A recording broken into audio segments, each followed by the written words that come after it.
Why isn't the team going as well as it did last year?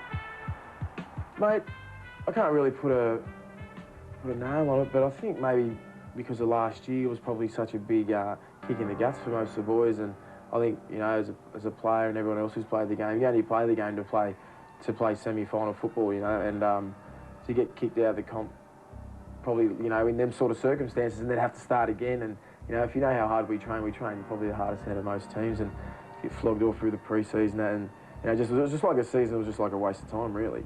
Was the fallout hard to get over at the early part of the season? Yeah, it was. I think we're getting through it now. You know, just get on with football and get on with life. You know, it's only footy. You know, it's not like, you know, you lost your house or your car or something big, or, you know, September 11 or something like that. You know, it's only footy. So, you know, I think we'll get along with it now, and I think come business end of the season, you know, we should be hitting our straps. How are you and the coach going? Mate, mate, they just blew that out of proportion. You know, it was just a 1 week thing, and mate, that was his opinion. I didn't really agree with it, and we settled it that week. So, mate, we've had no problem. I get along with him good. He gets along with everyone good. So it was just a little blow-up? It was, yeah. You know, he wasn't happy with my attitude, and I thought there was nothing wrong with it. But he obviously thought it was, and, you know, just two personality clashes, I suppose, and I didn't really like it. Lovely ball from Willie to Mason, and Big Willie is on the charge, and the crowd has early reason to celebrate. Willie Mason, no one was going to stop this mobile steamroller. Willie Mason fan club has taken on a bit of a life of its own with all the kids, their wigs, and do you feel a bit of a role model, Will? Oh, I don't really when you're playing, but when you sort of go out to clinics, and, you know, I did a thing with a footy show last week with them girls, and they just, you know, they just went mad. So, yeah, I suppose you do. You have to, you know, you have to watch yourself, what you do in the media and stuff like that, because some other little kids might try and do it, so you got to watch what you do, I suppose. Do you like working with the young kids?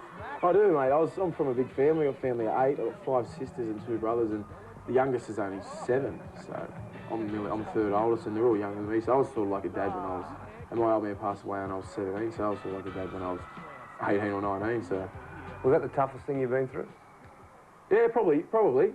When you look back at it now, it's probably a bit naive and stuff like that, thinking your old man's Superman, but then, you know, the next minute he's dead. So probably, yeah, hardest. Was it a thunderbolt when it happened? Like, I mean, yeah. When you like you sort of grow up, you know. I grew up so quick. I think I moved out. Like, he died at 17. I was out of home at 17, and straight down to Sydney. You know, so it just happened so quick, and yeah, it was. When you look back at it now, it's just crazy. What about the family? How much does it mean to you? Oh, heaps, mate. My mum comes down to games every game she can. Like, she doesn't miss a game. She can't, you know. She doesn't even drive. You know, she comes, catches a train out to Penrith, and, you know, bloody everywhere. So it's great, and all the little kids come down, so it's good. She brings the whole crew. Yeah, they all catch a train down, and they stay at my house or, you know, anywhere, and just go home the next day. Well, you certainly didn't have anything given to you, did you, Will? Life wasn't with a silver spoon. No, mate, no. I just bought my mum a house.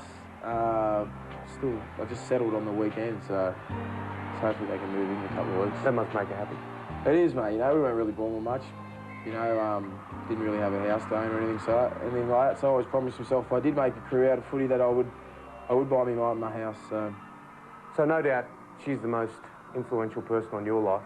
Yeah, her and just the family in general, just the little brothers and sisters always there at the game and stuff like that. So yeah, I didn't really have I had a father figure, but I was, you know, when you're 16, 17, you don't really, you know, I didn't have a beer with my old man or anything like that. So probably that, and my brother, and a few of my cousins. I suppose the little kids are good because it doesn't matter whether you're playing good or whether you're happy. Yeah. They're still going to have a smile. Yeah, mate, if I could play the worst game, I play the worst game in the world, and I know it, and they would just blame it on the rest of the team or the coach. Very well, gets a good ball away to Anasta, got support inside and out. Now they've got to use the sideline.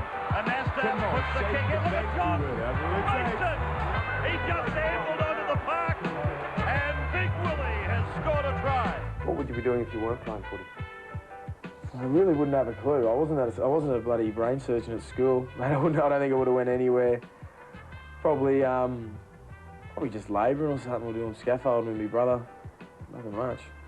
Are you a bit of a believer in divine intervention sometimes, Will? You say at 17 your father passed on, you got your first break, and that career that you're surging is starting to help the family and all the kids. Otherwise, they'd be on the breadline, wouldn't they? Yeah, you're right. Exactly. I do believe in all that kind of stuff, you know. Probably, you know, you know, God taking someone away that's so special to you, and then, you know, making you sort of like the man of the house to try and provide for your family, I suppose. Mate, maybe there is a God, mate. Do you think your dad's still having an eye on what you're doing?